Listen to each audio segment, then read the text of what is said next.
Hello and welcome to WBPSC ওয়ালা। তো WBPSC ওয়ালাতে আমি সকলকে স্বাগত জানাই। তো আজকে আমরা ডিসকাস করতে চলেছি একটা নোটিফিকেশন যেটা রিসেন্টলি রিলিজ হয়েছে।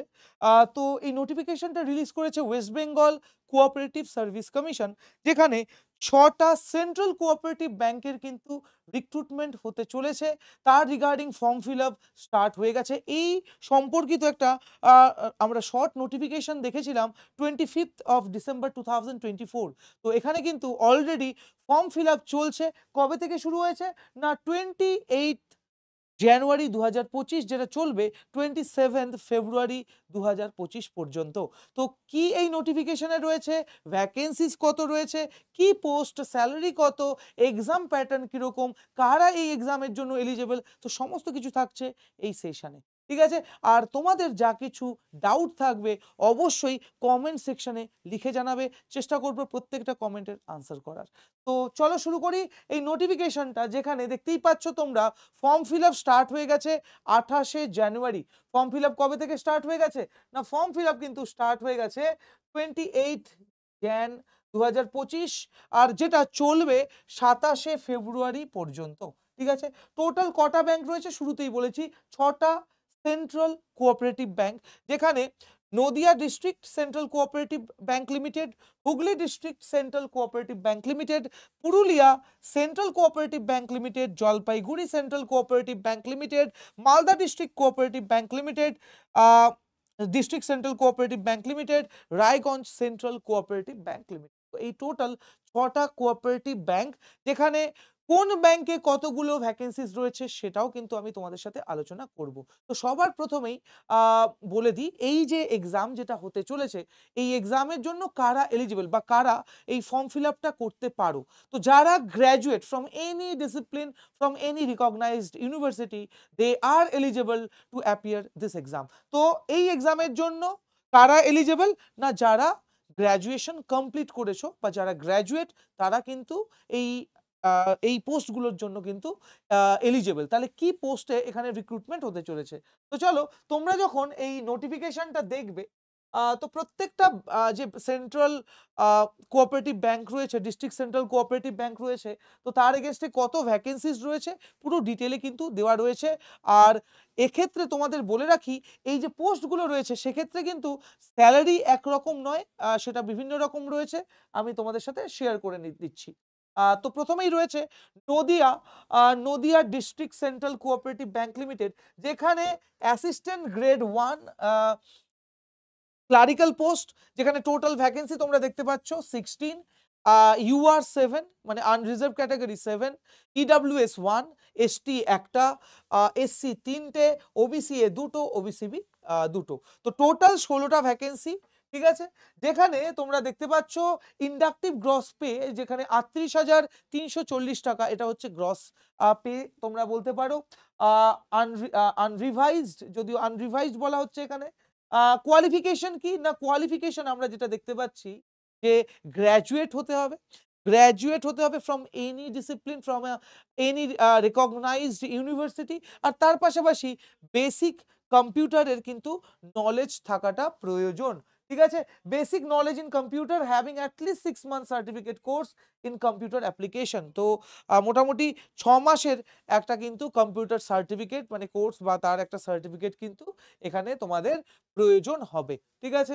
এছাড়া এছাড়া Hooghly district central cooperative bank, যেটা দেখতে পাচ্ছ এখানে 26 ভ্যাকেন্সিজ রয়েছে। তাহলে Hooghly district central cooperative bank, যেখানে টোটাল ভ্যাকেন্সি রয়েছে 26, যেখানে আনরিজার্ভ ক্যাটাগরির জন্য রয়েছে 13, EWS 3টে, SC 5টা, ST একটা, OBC A 3 আর OBCB একটা।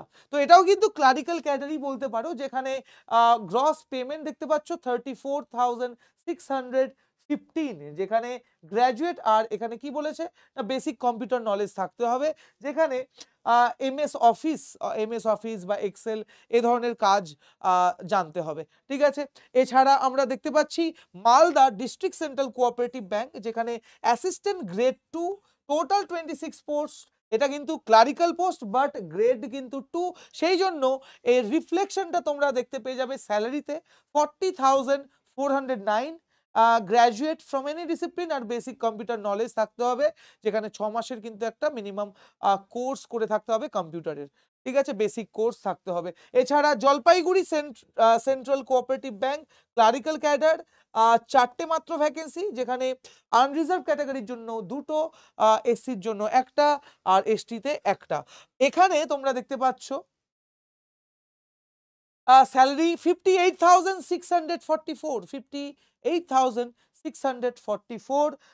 এখানে কিন্তু একটা জিনিস নোটিস করবে, honours graduate in any discipline with at least 45% marks or pass graduate with at least 50% in higher secondary or equivalent. তো এখানে যেটা বলেছে, এখানে কিন্তু একটা পার্সেন্টেজ ক্রাইটেরিয়া রয়েছে, ঠিক আছে।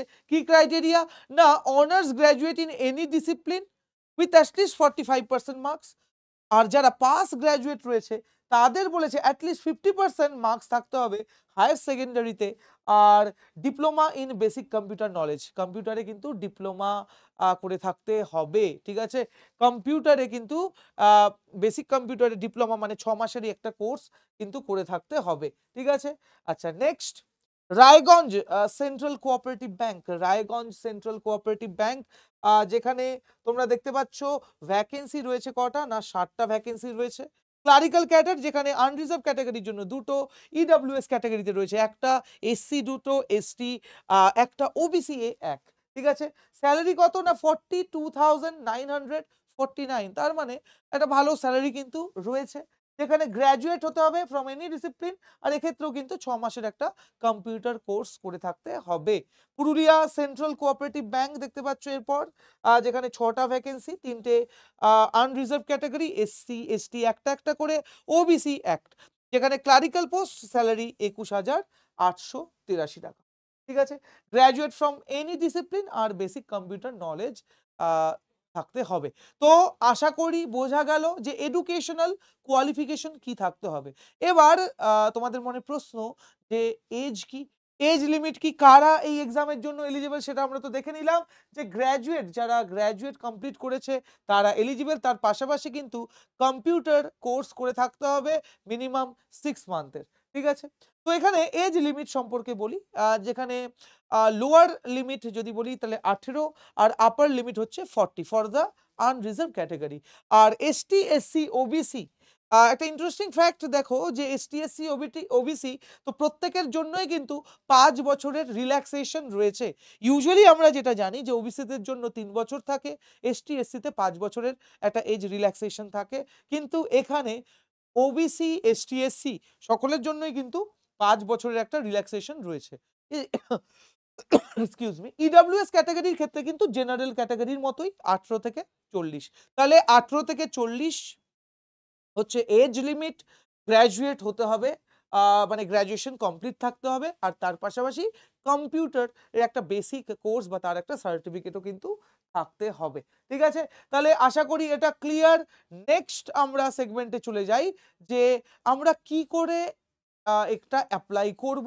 তো প্রথমেই বলে রাখি এটা কিন্তু পুরো অনলাইন অ্যাপ্লিকেশন, ঠিক আছে। তো তার আগে তোমাদের মনে প্রশ্ন এটাই যে স্যার আমরা দেখে নিলাম এজ ক্যাটাগরি মানে এজ লিমিট, এটা দেখলাম, তারপর আমরা দেখলাম ভ্যাকেন্সিজ, আমরা দেখলাম এডুকেশনাল কোয়ালিফিকেশন দেখলাম, তো এখানে এই যে এখানে এই যে ফর্ম ফিল আপ যখন করব এর ফিস কত, ঠিক আছে। তো ফিসটা নিয়ে তোমাদের অনেকের মনেই একটা প্রশ্ন থাকে। তো এখানে দেখতে পাচ্ছ ফিস হচ্ছে কত না 650, ঠিক আছে। আনরিজার্ভ ক্যাটাগরি, তারপরে ওবিসি, ইডব্লিউএস ক্যাটাগরি প্রত্যেকের জন্যই কিন্তু ফিস 650, যেখানে যেখানে তোমরা দেখতে পাচ্ছ যে কনভিনিয়েন্স ফি মানে তোমরা যদি কার্ডে পেমেন্ট করে থাকো তো সেক্ষেত্রে কিন্তু 17 টাকার একটা কনভিনিয়েন্স ফি অ্যাপ্লিকেবল, আর GST as it is applicable হয়ে যাবে, ঠিক আছে। তাহলে টেবিল 1 এ যেটা আমরা দেখতে পাচ্ছি যে 650 হচ্ছে এখানে fees for the general and EWS category, OBC category, আর যারা এসটি এসসি কমিউনিটি থেকে বিলং করছে তো তাদের জন্য কিন্তু এই ফি স্ট্রাকচার কত না 250। এছাড়া আলাদা করে থাকছে কনভিনিয়েন্স ফি, আর অ্যাজ ইট ইজ জিএসটি যেরকম অ্যাপ্লিকেবল হয় তো সেই জিএসটিও কিন্তু অ্যাপ্লিকেবল, ঠিক আছে। তাহলে এই হচ্ছে তোমাদের ফি স্ট্রাকচার, ঠিক আছে? তো তোমরা অ্যাপ্লিকেশন কোথায় করবে, ঠিক আছে? তো www.wbcsc.org, ঠিক আছে? তাহলে ওয়েস্ট বেঙ্গলের এই যে কোঅপারেটিভ সার্ভিস কমিশন, তাদের যে ওয়েবসাইট www.webcsc.org, তো এই ওয়েবসাইটে ভিজিট করে কিন্তু তোমরা নোটিফিকেশন থেকে শুরু করে ফর্ম ফিল আপের লিঙ্ক কিন্তু তোমরা পেয়ে যাবে। আর অনলাইন ফর্ম ফিল আপ আর এক্সামও কিন্তু হবে অনলাইন, ঠিক আছে? তাহলে এক্সাম কিভাবে হচ্ছে না, ওএমআর বা অফলাইন এক্সাম কিন্তু হবে না, কম্পিউটার বেসড টেস্ট হবে, সিবিটি হবে কিন্তু এখানে। তাহলে এক্সাম যেটা হচ্ছে সেটা হচ্ছে কি না, কম্পিউটার বেসড টেস্ট, ঠিক আছে? কম্পিউটার বেসড টেস্ট হবে। তো তোমাদের সিলেবাসটা কি কি থাকবে, মানে সিলেবাসে কি কি থাকবে, চলো সেটা একটু ডিসকাস করে নিই। তো এখানে এক্সামের যদি আমরা মার্কস দেখি, সেটা হচ্ছে 85 মার্কস, অবজেক্টিভ টাইপ কোশ্চেন, মানে এমসিকিউ বেসড কোশ্চেন থাকবে, ঠিক আছে? আমি প্রথমেই বলেছি সিবিটি কম্পিউটার বেসড টেস্ট, যেখানে 85 মার্কস এমসিকিউ হবে। আর তারপর হবে হচ্ছে মেন্স, যেটা ডেসক্রিপটিভ ইন নেচার, বাট যখন মেরিট করা হবে, মানে মেরিট লিস্টে কিন্তু তোমাদের ডেসক্রিপটিভের মার্কস কাউন্ট হবে না, সেটা জাস্ট কোয়ালিফাইং ইন নেচার। আর এরপর যেটা হবে, আফটার কোয়ালিফাইং দ্য ডেসক্রিপটিভ, তোমরা ইন্টারভিউর জন্য অ্যাপিয়ার করবে, যেখানে ইন্টারভিউর মার্কস হচ্ছে 15। তার মানে র্যাঙ্কিংটা হবে এই ফার্স্ট ইয়ার, মানে এই অবজেক্টিভ টাইপ যে এক্সামটা হয়েছে 85 মার্কসের, তো সেটার ওপর আর ইন্টারভিউতে পাওয়া মার্কসের ওপর বেস করে, মানে টোটাল 100 মার্কসের ওপর কিন্তু এই মেরিট লিস্ট করা হবে, ঠিক আছে? ইন্টারভিউতে একটা ইম্পর্টেন্ট জিনিস এখানে নোটিফিকেশনে বলা হয়েছে যে 10 টাইমস ক্যান্ডিডেটদের কিন্তু ডাকা হবে, মানে যত ভ্যাকেন্সিস রয়েছে, ঠিক আছে, যত ভ্যাকেন্সিস রয়েছে তার 10 গুণ ক্যান্ডিডেটদের জন্য কিন্তু এই ইন্টারভিউর জন্য নেওয়া হবে, ঠিক আছে?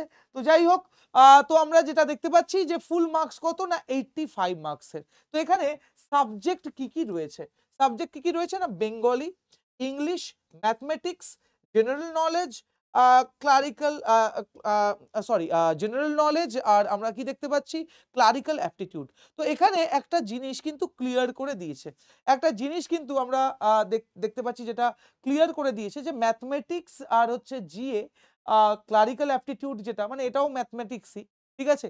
তো এক্ষেত্রে যেটা দেখতে পাচ্ছ যে ইংলিশ ভার্সনে কিন্তু থাকবে, ঠিক আছে? ইংলিশ ভার্সনেই থাকবে। তাহলে ক্লারিক্যাল অ্যাপটিটিউড বলতে মেইনলি আমরা কিন্তু এই রিজনিংকেই বলছি, ঠিক আছে? আর এই ম্যাথমেটিক্স মানে হচ্ছে কোয়ান্টিটেটিভ অ্যাপটিটিউড, ঠিক আছে? তাহলে এই ক্লারিক্যাল অ্যাপটিটিউড, ম্যাথমেটিক্স মানে হচ্ছে quantitative aptitude, general knowledge, current affairs, এখানে কোশ্চেন কিন্তু বাইলিঙ্গুয়াল হবে না, মানে ইংরেজি বাংলা দুটোতে কিন্তু থাকবে না, শুধুমাত্র ইংরেজিতে থাকবে। তাহলে বেঙ্গলি কোশ্চেন সেটাই শুধুমাত্র একমাত্র বেঙ্গলিতে পাবে, বাকি ইংলিশ অ্যাজ ইট ইজ। আর ম্যাথমেটিক্স, জেনারেল নলেজ, রিজনিং, এগুলো কিন্তু প্রত্যেকটাই ইংলিশ ভার্সনে থাকবে কোশ্চেন। যেখানে নেগেটিভ মার্ক রয়েছে 1/4 কিন্তু নেগেটিভ রয়েছে, যেখানে ফুল মার্কস তোমরা দেখতে পাচ্ছ 85, ডিউরেশন হচ্ছে 2 ঘন্টা। তাহলে এই এক্সামের ডিউরেশন হচ্ছে 2 আওয়ার্স, 2 ঘন্টার কিন্তু এক্সাম, টোটাল কোশ্চেন 85। সিলেবাসে কি কি রয়েছে সেটাও আমি তোমাদের সাথে শেয়ার করে নেব, ঠিক আছে? তাহলে আমরা দেখে নিলাম এক্সাম প্যাটার্ন, যেখানে সিবিটি 1 যেটা বা স্টেজ 1 যেটা দেখতে পাচ্ছ, সেখানে টোটাল 5টা সাবজেক্ট কি কি না, Bengali, English, math, GA, current affairs, আর হচ্ছে রিজনিং, বা যেটাকে এখানে বলছে ক্লারিক্যাল অ্যাপটিটিউড, ঠিক আছে?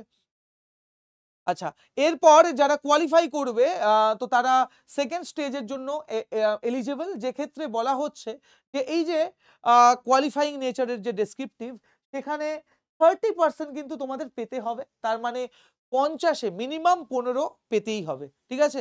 এটা কোয়ালিফাই করতে হবে, তবে গিয়েই কিন্তু তোমরা এলিজিবল হবে ইন্টারভিউর জন্য। তার মানে কেউ ধরো এই সিবিটি মানে স্টেজ 1-এ খুব ভালো স্কোর করেছে, কিন্তু কোনো কারণে যদি এই 15-র কম পায় ডেসক্রিপটিভে, তো সে কিন্তু ইন্টারভিউর জন্য এলিজিবল হবে না, সে কিন্তু ইন্টারভিউর জন্য এলিজিবল হবে না। বোঝা গেল? মানে ধরো একটা ক্যান্ডিডেট 85-এ ধরো পেয়েছে 80, ঠিক আছে? এখানে পেলো ডেসক্রিপটিভে 10, আরেকটা ক্যান্ডিডেট ধরো পেলো 8 আউট অফ 85 72, আর সে এখানে পেলো ধরো 20, তাহলে 72 পাওয়া সত্ত্বেও কিন্তু সে এই ইন্টারভিউর জন্য এলিজিবল হবে। আর এই মার্কস যেটা ইন্টারভিউ আর সিবিটি 1 মানে স্টেজ 1 এর মার্কস, এটা মিলেই কিন্তু হবে মেরিট লিস্ট, ডেসক্রিপটিভের মার্কস কিন্তু অ্যাড হবে না। তার মানে কেউ যদি 15ও পায় আর কেউ যদি 20ও পায়, সেক্ষেত্রে কিন্তু মেরিট লিস্টে কিন্তু এটা কাউন্ট হবে না, এটা জাস্ট কোয়ালিফাইং ইন নেচার। তো এখানে স্পষ্ট বলে দিয়েছে, ঠিক আছে। তো এখানে বলেই দিয়েছে as per merit list prepared on the basis of the result of the CBT and have to secure 30% marks in descriptive. ঠিক আছে, বোঝা গেল। তাহলে এখানে এখানে আমরা যেটা দেখতে পাচ্ছি যে এটা just qualifying in nature. Stage 3 যেটা, সেখানে 15 মার্কসের আমরা একটা ইন্টারভিউ দেখতে পাচ্ছি। ঠিক আছে, 15 মার্কসের কি না, এখানে একটা ইন্টারভিউ হবে। আর এখানে 10 টাইমস কিন্তু মানে ভ্যাকেন্সি 10 টাইমস ক্যান্ডিডেটদের কিন্তু ডাকা হবে ইন্টারভিউর জন্য। ঠিক আছে, তাহলে এই হচ্ছে ডিটেল। আশা করি তোমাদের এই ডিটেলটা ক্লিয়ার, যে ভ্যাকেন্সি কত, কোন ব্যাংকে কত ভ্যাকেন্সি রয়েছে, এক্সামের মোড কি। ঠিক আছে, তো এগুলো বেসিক জিনিস, তোমরা তো জানোই কি ডকুমেন্টস এখানে যেতে হবে। তাহলে আমাদের মূলত যেটা জানা উচিত সেটা হচ্ছে এজ লিমিট কি, গ্র্যাজুয়েশন, মানে গ্র্যাজুয়েশন হতে হবে কি হবে না, মানে কারা এলিজেবল, এডুকেশনাল কোয়ালিফিকেশন তাহলে দেখে নিলে গ্র্যাজুয়েট। আর সব থেকে ইম্পর্টেন্ট হচ্ছে কবে থেকে কবে পর্যন্ত এই ফর্ম ফিল আপ থাকবে। তো সেটা হচ্ছে 28 তারিখ শুরু হচ্ছে, মানে হয়ে গেছে অলরেডি। তাহলে 27শে ফেব্রুয়ারি পর্যন্ত কিন্তু চলবে। তো চেষ্টা করবে শুরুর দিকেই এই ফর্ম ফিল আপটা করে নিতে, ঠিক আছে, যত তাড়াতাড়ি সম্ভব। ঠিক আছে, আর এবার আমি আসবো সিলেবাসে। তো সিলেবাসে কি কি রয়েছে, ঠিক আছে, সিলেবাসে কি কি রয়েছে, যেরকম এখানে দেখতে পাচ্ছ, এটা কিন্তু 10 স্ট্যান্ডার্ড বলতে পারো এক্সামের যে সিলেবাস সেটা হচ্ছে 10 স্ট্যান্ডার্ড। যেখানে ইংলিশে কি থাকবে না, ওই বেসিক নাউন, প্রোনাউন, ভার্ব, তারপরে gerund, tense, voice change, adverb, এইসব ইডিয়াম ফ্রেজেস, এছাড়া থাকবে স্পেলিং চেক। ঠিক আছে, তো এই এই বেসিক যে ইংলিশ যেটা আমরা বিভিন্ন কম্পিটিটিভ এক্সামের জন্য করে থাকি, তো সেই সেমই জিনিস থাকছে। ঠিক আছে, জেনারেল অ্যাওয়ারনেসে কিন্তু এরকম নয় যে যারা শুধুমাত্র ব্যাংকিং এক্সাম মানে আইবিপিএস, এসবিআই যারা অ্যাপিয়ার করছো, তারা কিন্তু হিস্ট্রি, জিওগ্রাফি এগুলো পড়ে না, শুধুমাত্র কি না current affairs, banking awareness, financial awareness পড়ে যায়। কিন্তু এক্ষেত্রে বলে রাখি এটা কোঅপারেটিভ ব্যাংক, তো সেক্ষেত্রে কিন্তু জিএতে হিস্ট্রি, জিওগ্রাফি, পলিটি সব কিছু রয়েছে। ঠিক আছে, তো হিস্ট্রি, জিওগ্রাফি, পলিটি, এগ্রিকালচার, ঠিক আছে, সায়েন্স, টেকনোলজি, কারেন্ট অ্যাফেয়ার্স সব কিছুই রয়েছে। ঠিক আছে, কোয়ান্টিটেটিভ অ্যাপটিটিউড যেটা দেখতে পাচ্ছ, যেখানে simple interest, compound interest, percentage, profit, ratio, unitary method, Times, speed, distance, time and work. তো মেনলি যারা এসএসসি বা রেলওয়ে এই ধরনের এক্সামের জন্য প্রিপেয়ার করো, তারা যে ধরনের ম্যাথস করে থাকো, তো সেই ধরনের ম্যাথস কিন্তু আসবে। তাহলে ম্যাথসের যে নেচার আমরা যেটা দেখতে পাচ্ছি এখানে সিলেবাসে, বা সিলেবাসের যে নেচার, সেটা মূলত কিন্তু যারা বিভিন্ন ওয়েস্ট বেঙ্গল গভর্নমেন্টের সরকারি চাকরির পরীক্ষার প্রস্তুতি নাও, বা রেলওয়ে, এসএসসি এ ধরনের এক্সামের প্রস্তুতি নাও, তো তাদের জন্য কিন্তু এই সিলেবাসটা আদর্শ। যারা আইবিপিএস, এসবিআই এই সমস্ত এক্সামের জন্য প্রিপেয়ার করছো, তাদের ক্ষেত্রে কিন্তু একটু চ্যালেঞ্জেস আসে, তোমাদের হিস্ট্রি, জিওগ্রাফি এগুলো কিন্তু পড়তে হবে। ঠিক আছে, এছাড়া রিজনিং এ আমরা যেটা দেখতে পাচ্ছি, যা যা আমরা এসএসসি তে করে থাকি, ওই classification, ranking, time speed, time sequence, coding, decoding, Venn diagram, cube dice, analytical reasoning, numerical aptitudes, ঠিক আছে, ডাইরেকশন টেস্ট, অ্যানালজি, তো এই সমস্ত কিছুই কিন্তু থাকছে রিজনিং এ। এবার আসি বাংলা। তো বাংলাতে কি কি থাকবে না, সমাস, বিভক্তি, কারক, পদ পরিবর্তন, সন্ধি বিচ্ছেদ, বাগধারা, গ্রন্থ, লেখকের নাম, তো এই সমস্ত কিন্তু থাকবে বাংলা থেকে। তো এই হচ্ছে সিলেবাস। তাহলে তোমাদের আলাদা করে একটু বাংলাটা দেখতে হবে, আর বাকি কিন্তু অলমোস্ট সেমই রয়েছে। এবার ডেসক্রিপটিভের ক্ষেত্রে যদি দেখি, তাহলে কি কি থাকছে না, Bengali to English, English to Bengali translation, letter writing, precis writing, email writing, ঠিক আছে, ইংলিশ কম্প্রিহেনশন, স্মল প্যারাগ্রাফ, এই সমস্ত কিছু থাকবে। বেসিক্যালি কারেন্ট অ্যাফেয়ার্সের উপর কোনো একটা প্যারাগ্রাফ লিখতে দিতে পারে। এছাড়া বলেছে যে প্রেসি থেকে শুরু করে লেটার আর ট্রান্সলেশন। তো এই হচ্ছে মোড, এখানে বলতে পারো। ঠিক আছে, এখানে এই ডেসক্রিপটিভ যে রিটেন টেস্ট, তো তার একটা কিন্তু ধারণা এখানে দেওয়া রয়েছে। ঠিক আছে, তার একটা ধারণা রয়েছে। আর সেই ডেসক্রিপটিভ টেস্টের সাথে কিন্তু কিছু এমসিকিউ থাকবে বেসিক কম্পিউটারের ওপর, যেরকম এক্সেল, ওয়ার্ড, মাইক্রোসফট অফিস। হ্যাঁ, তো এই বেসিক কিন্তু কম্পিউটারের থেকেও কিছু এমসিকিউ থাকবে। তো আশা করি তোমাদের সিলেবাস ক্লিয়ার। তো আবারও বলছি, এই ফর্ম ফিল আপটা কিন্তু খুবই ক্রুশিয়াল। আর তোমরা যারা বিভিন্ন কম্পিটিটিভ এক্সামের জন্য প্রিপেয়ার করছো, তোমরা এই সেম প্রিপারেশনের মধ্যে দিয়ে কিন্তু এই এক্সামটা অ্যাপিয়ার করতে পারো। ফর্ম ফিল আপ ডেট কবে না, 28 তারিখ শুরু হয়ে গেছে, 28শে জানুয়ারি থেকে শুরু হয়ে গেছে ফর্ম ফিল আপ, যেটা চলবে 27শে ফেব্রুয়ারি পর্যন্ত। কত না 11টা 49 PM, ঠিক আছে? তাহলে রাত 12টার আগেই কিন্তু তোমাদের এটা করতে হবে। যারা 27 তারিখ বাট 27 তারিখের ভরসায় থাকবে না, তোমরা আগেই কিন্তু ফর্ম ফিল আপটা করে নেওয়ার চেষ্টা করবে। তো আশা করি তোমাদের এই নোটিফিকেশনটা ক্লিয়ার। যার কারো যদি কোনো ডাউট বা কোয়ারি থাকে, অবশ্যই কমেন্ট সেকশনে কমেন্ট করতে পারো, অথবা বিশদ জানতে বা কোনো যদি আদার্স কোয়ারি থাকে ফর্ম ফিল আপ রিলেটেড, বা কোনো রকম কোনো যদি সমস্যা হয়ে থাকে regarding your form fill up, এখানে কিন্তু help desk number as well as email দেওয়া রয়েছে, ঠিক আছে? তো এই নাম্বারে তোমরা কল করতে পারো উইকডেজে 10টা থেকে 5টা। এটা কিন্তু তাদের অফিসিয়াল নোটিফিকেশনে এই নাম্বারটা দেওয়া রয়েছে, ঠিক আছে? হেল্প ডেস্ক নাম্বার 6291246552, 6291230744, আগে 033 যেটা কোড, এসটিডি কোড, সেটা লাগিয়ে নেবে। এছাড়া তোমরা মেলেও কিন্তু, তোমাদের যদি কোনো রকম কোনো সমস্যা হয় সেক্ষেত্রে তোমরা মেলও করতে পারো। এটা কিন্তু নোটিফিকেশনে এই নাম্বারটা, হেল্প ডেস্কের নাম্বারটা কিন্তু দেওয়া রয়েছে। তো আশা করি সমস্তটাই তোমাদের ক্লিয়ার হলো। আর দেরি না করে ফর্ম ফিল আপটা করো ঝটাপট, আর প্রিপারেশন করো স্টার্ট, যেখানে কিন্তু মোটামুটি ভালোই ভ্যাকেন্সিজ রয়েছে, ঠিক আছে? 50+ কিন্তু ভ্যাকেন্সিজ রয়েছে, ঠিক আছে? 6টা টোটাল এই কোঅপারেটিভ ব্যাংকে এই রিক্রুটমেন্ট। তো দেখা হচ্ছে নেক্সট ক্লাসে। তো আশা করছি তোমাদের প্রিপারেশন খুব ভালোই চলছে। আর সেম প্রিপারেশনেও কিন্তু তোমরা অ্যাডিশনালি তোমাদের জাস্ট বাংলাটা করতে হবে, তাহলে এই সেম প্রিপারেশনে কিন্তু তোমরা এই এক্সামটাও অ্যাপিয়ার করতে পারো। Thank you everyone.